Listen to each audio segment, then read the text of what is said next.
Bem-vindos à nossa exploração semanal aqui no Mergulho Profundo. Antes da gente começar a análise de hoje, só um lembrete rápido. Se você curte entender as tendências que moldam o nosso mundo, segue ou se inscreve no nosso canal Mergulho Profundo, jornal Alfredo Wagner Online. Assim você não perde nenhuma discussão. Hoje o tema é daqueles, sabe? Toca direto na nossa vida digital. Temos em mãos um artigo bem provocador do jornal Alfredo Wagner Online, publicado em 28 de agosto de 2025. O autor, Mauro Demarque, já lança a questão no título: Internet Paralela, Revolução Digital ou Nova Ilusão de Liberdade. Bem chamativo, né? Então, a nossa missão aqui é desvendar essa proposta. Uma internet paralela, uma espécie de camada alternativa sobre a web que a gente conhece, uma ideia da plataforma Gab AI. O que isso significa de verdade? Será que é uma chance real de mais liberdade de expressão, como eles prometem? Ou pode abrir portas para outros problemas, tipo desinformação ou até mais isolamento? Vamos investigar os argumentos e as preocupações que o artigo levanta. Ok, vamos desempacotar isso. Para começar, qual é o cenário? O pano de fundo que deu origem a essa ideia de internet paralela? Por que alguém sentiria a necessidade de propor algo assim? Olha, o ponto de partida fundamental, e o artigo ressalta isso muito bem, é uma mistura. Um sentimento de nostalgia e, ao mesmo tempo, de frustração com a internet de hoje. Muita gente lembra, ou talvez idealize, a internet lá dos anos 90. Aquele espaço mais livre, né? Quase anárquico, aberto para troca de ideias, com pouquíssima moderação centralizada. Era vista como uma fronteira digital. Um lugar descentralizado por natureza. Uma época antes das gigantes da tecnologia, imagina. Antes de tudo virar plataforma. Exatamente. Hoje o contraste é gritante. O ambiente online é dominado por poucas empresas, as famosas Big Techs. Google, Meta, que é dona do Facebook, Instagram, WhatsApp, Amazon, X, o antigo Twitter, Apple, Microsoft. Elas não só concentram uma quantidade absurda de dados nossos, mas também controlam os algoritmos, aqueles que filtram e decidem o que a gente vê. Na prática, elas acabam moldando a visibilidade da informação e, claro, o debate público. E essa concentração toda de poder gera incômodo. Críticas sobre falta de transparência, sobre o poder de cancelar ou diminuir o alcance de certas vozes. Precisamente. Tem uma percepção crescendo de que essas plataformas agem como guardiãs, sabe? Donas dos portões da informação. Elas definem o que é aceitável ou não, muitas vezes com critérios que não são claros ou nem são consistentes. É nesse caldo de cultura, nessa reação ao poder das Big Techs, que propostas como a da Gab AI encontram um terreno fértil. E aí entra a Gab AI com a proposta dela. O artigo menciona um manifesto do CEO Andrew Torba. O que esse manifesto diz? Qual é o tom disso? O manifesto, que o artigo cita como a internet paralela, é bem direto, bem combativo, na verdade. Ele acusa explicitamente as Big Techs de terem construído um império digital, que opera com base em vigilância em massa e práticas de censura que eles chamam de arbitrárias. A linguagem é forte, fala em controle, em supressão da liberdade. Então, a resposta deles é essa ferramenta, uma extensão de navegador. Sim. A resposta concreta que eles anunciaram é essa extensão para navegadores. A promessa central, segundo Torba lá no manifesto, é devolver aos usuários o controle sobre a expressão online. Basicamente, criar um espaço de comentários e anotações que funciona fora do controle das plataformas originais. É uma tentativa de criar uma camada de discurso que as Big Techs, em teoria, não poderiam moderar ou censurar. Uma camada sobreposta. Confesso que ainda estou tentando visualizar isso na prática. Quer dizer, eu entro num site de notícias ou numa rede social e essa extensão adiciona algo por cima. Isso não vira uma confusão visual ou informativa? A ideia técnica, pelo que o artigo descreve, é que essa extensão permita que qualquer página da web, pode ser um post no Facebook, um vídeo no YouTube, um artigo num portal, um blog, que essa página possa receber comentários, anotações, links, contrapontos.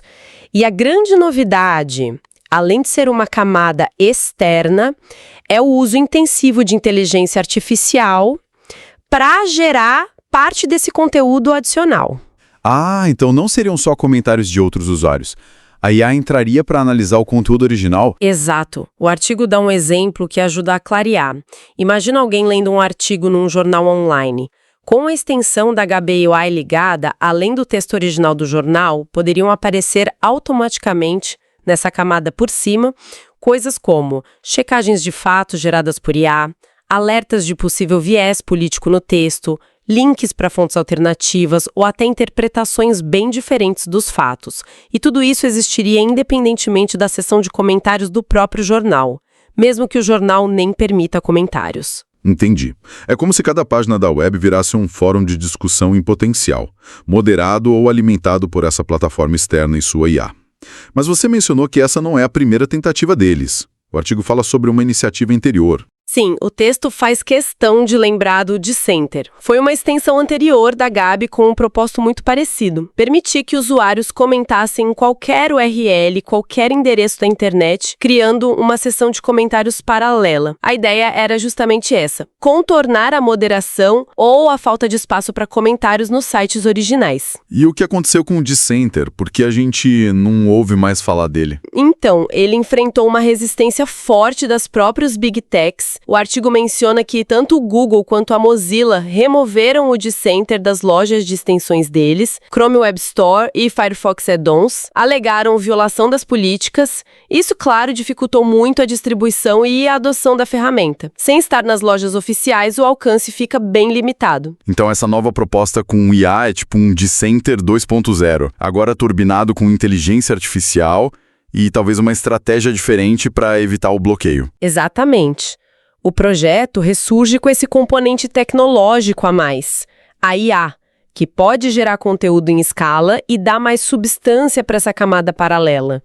E, crucialmente, ele vem junto com uma narrativa muito forte, de resistência, de luta pela liberdade de expressão contra a suposta tirania do Vale do Silício. Eles se pintam, como o artigo sugere, como o Davi digital enfrentando os Golias corporativos. Essa narrativa é parte importante da estratégia de marketing e de mobilização deles. Aqui é onde a coisa fica realmente interessante e complexa. Porque essa promessa de liberdade total, de contornar as regras das plataformas, soa atraente para alguns. Mas o artigo também levanta uma série de preocupações. Dúvidas bem sérias, não é? Não é um cenário tão simples quanto mais liberdade igual melhor. Definitivamente não.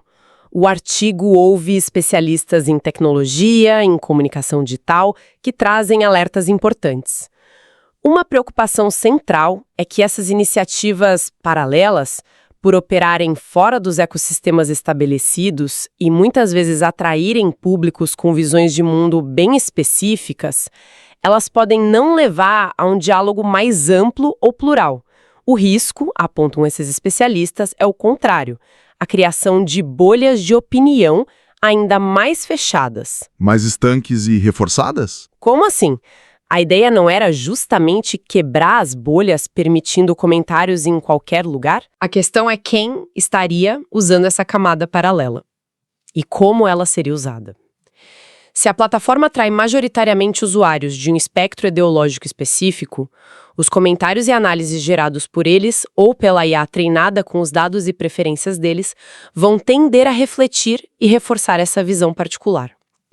Em vez de promover um debate entre diferentes perspectivas sobre um artigo de notícia, por exemplo, a camada paralela poderia simplesmente adicionar um coro de vozes, concordantes ou discordantes, mas de forma monolítica, sabe? Dependendo do público da ferramenta. O resultado pode ser um isolamento ainda maior.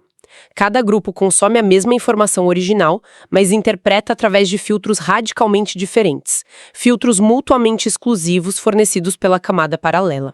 E o artigo também menciona o histórico da própria Gab, certo? Isso Pesa na análise, imagino. Sim, e esse é um ponto delicado, mas crucial que o artigo levanta. A plataforma Gabi é frequentemente associada na mídia e em estudos sobre desinformação a grupos radicais, de extrema-direita, discursos de ódio, especialmente nos Estados Unidos.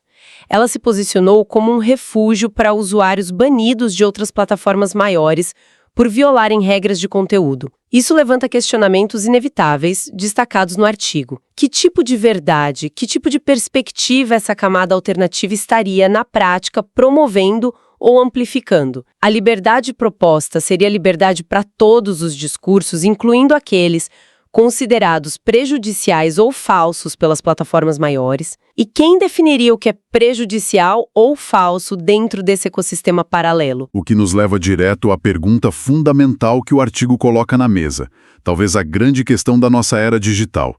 Quem, afinal, deve ter o poder de controlar e regular o espaço público digital? Quem define as regras do jogo online? Exato. E o artigo, ao explorar a proposta da Gabi, nos força a encarar a complexidade dessa questão. Porque não tem resposta fácil, nem solução perfeita. As alternativas implícitas no debate são todas problemáticas em algum nível. Quais seriam essas alternativas? Basicamente, a gente pode pensar em 3 modelos principais, cada um com seus riscos. Primeiro, o modelo atual, dominado pelas Big Techs. A gente deixa o controle nas mãos dessas empresas privadas. Elas definem suas próprias regras de moderação, muitas vezes de forma pouco transparente, usando algoritmos cujos critérios a gente não conhece bem e com um poder imenso sobre o fluxo de informação. Isso gera críticas sobre censura corporativa, vieses algorítmicos, falta de accountability, de prestação de contas. Segundo, poderíamos pensar em maior controle governamental. Os estados definiriam as regras e fiscalizariam o conteúdo online. Mas isso traz o fantasma da censura estatal. O risco de governos usarem esse poder para silenciar a oposição, controlar a narrativa, limitar a liberdade de expressão com base em interesses políticos. A gente vê debates sobre isso em vários países. E a terceira via, que a proposta da Gabi de certa forma evoca, seria a de comunidades mais descentralizadas, ou autogeridas. Plataformas menores, talvez baseadas em blockchain ou protocolos abertos, onde as próprias comunidades definem suas regras. O problema aqui é o risco de fragmentação extrema. Podemos acabar com inúmeros nichos digitais isolados, cada um com sua própria verdade, sem nenhuma ponte de diálogo ou entendimento mútuo entre eles. Uma internet totalmente balcanizada. Ou seja, estamos entre a cruz da censura corporativa ou estatal e a espada da fragmentação e das bolhas de realidade. Que encruzilhada complicada. Precisamente. O que é fascinante aqui, e o artigo ajuda a iluminar, é que essa busca por uma internet paralela é um sintoma dessa tensão não resolvida. É uma tentativa de encontrar uma saída, mas que, como a gente viu, carrega seus próprios riscos potenciais. Não tem solução mágica. E pensando especificamente no campo do jornalismo, a área de origem do artigo que a gente está dissecando do jornal Alfredo Wagner Online, essa ideia de camadas paralelas de informação pode ter um impacto muito direto, imagino. Sem dúvida. O artigo aponta para essa possibilidade de forma bem clara. Se um modelo como o proposto pela Gabi se popularizasse, os veículos de comunicação, jornais, revistas, portais de notícia poderiam ver seu conteúdo sendo constantemente anotado, criticado, checado ou reinterpretado em tempo real por essa camada externa. Isso soa como um pesadelo para a autoridade editorial. Pode ser visto assim. Representa um desafio direto à autoridade tradicional do editor ou do veículo em validar e contextualizar a informação. A pergunta passa a ser: a verdade está no artigo original ou na camada de comentários e análises geradas por IA e usuários externos?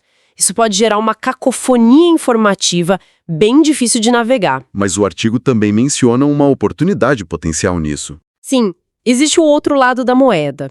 Essa pressão constante por escrutínio externo poderia, em teoria, forçar os veículos de comunicação a serem ainda mais rigorosos, com seus processos de apuração, checagem de fatos, transparência metodológica. Para manter a credibilidade nesse ambiente de múltiplas camadas, o jornalismo precisaria reforçar seus pilares de qualidade e ética. poderia ser um incentivo para melhorar, para mostrar o trabalho por trás da notícia, sabe? Se a gente conecta isso ao quadro geral, fica evidente que estamos no meio de uma batalha tecnológica e ideológica sobre como a informação vai ser estruturada, distribuída e controlada na próxima fase da internet. Então, o que tudo isso significa, no fim das contas? Para onde aponta essa discussão sobre internet paralela? Parece que estamos mesmo numa encruzilhada digital, né? O artigo conclui de forma sóbria, afirma que essa disputa pelo futuro da arquitetura da internet está longe de uma resolução. Há uma tensão palpável, crescente. De um lado, as big techs estabelecidas, tentando manter e consolidar seu domínio sobre o fluxo de informação e dados. Do outro, temos essas startups insurgentes, como a Gab AI, que desafiam o status quo com propostas radicais, muitas vezes apelando para um discurso de libertação tecnológica. E no meio disso tudo estão as próprias comunidades digitais. Os bilhões de usuários com seus próprios interesses, desejos, formas de se organizar online. E nós, usuários comuns, ficamos no meio desse fogo cruzado tentando entender o que está acontecendo. Exatamente. O cenário que se desenha, segundo a análise do artigo, vai exigir de cada pessoa que navega na web uma compreensão maior dessa paisagem digital em transformação. A gente vai ter que navegar por essas diferentes camadas, talvez fazer escolhas mais conscientes sobre quais plataformas usar, quais ferramentas adotar para interagir com a informação e desenvolver um senso crítico ainda mais apurado, para lidar com a complexidade e, potencialmente, com a desinformação que pode emergir desses novos modelos. A escolha de qual internet usar pode se tornar mais significativa. Realmente, uma ideia como a de internet paralela nos obriga a refletir sobre questões profundas: controle da informação, liberdade de expressão, a natureza da verdade compartilhada, a arquitetura do nosso espaço público digital. O artigo do jornal Alfredo Wagner Online nos deu um material riquíssimo para pensar sobre as promessas e, principalmente, os perigos embutidos nessa visão de futuro. Diretamente da nossa discussão sobre o artigo, se essas camadas alternativas de informação, comentários humanos, análises de IA, checagens de fatos automatizadas se tornarem uma característica comum da nossa experiência online, sobrepostas ao conteúdo original que a gente lê, vê e ouve todo dia, como isso alteraria fundamentalmente a nossa própria habilidade de ler, de consumir informação? Que novas competências de leitura crítica, de discernimento entre fontes, de navegação em meio a múltiplas vozes e interpretações seriam absolutamente essenciais para a gente não se perder nesse labirinto informativo multifacetado? Uma pergunta excelente e talvez um pouco assustadora para a gente continuar pensando. Agradecemos imensamente por acompanhar esta análise aqui no Mergulho Profundo. Se você quer continuar explorando temas complexos como este, não deixe de seguir o Mergulho Profundo Jornal Alfredo Wagner online na sua plataforma de áudio preferida. Combinado? Até a próxima.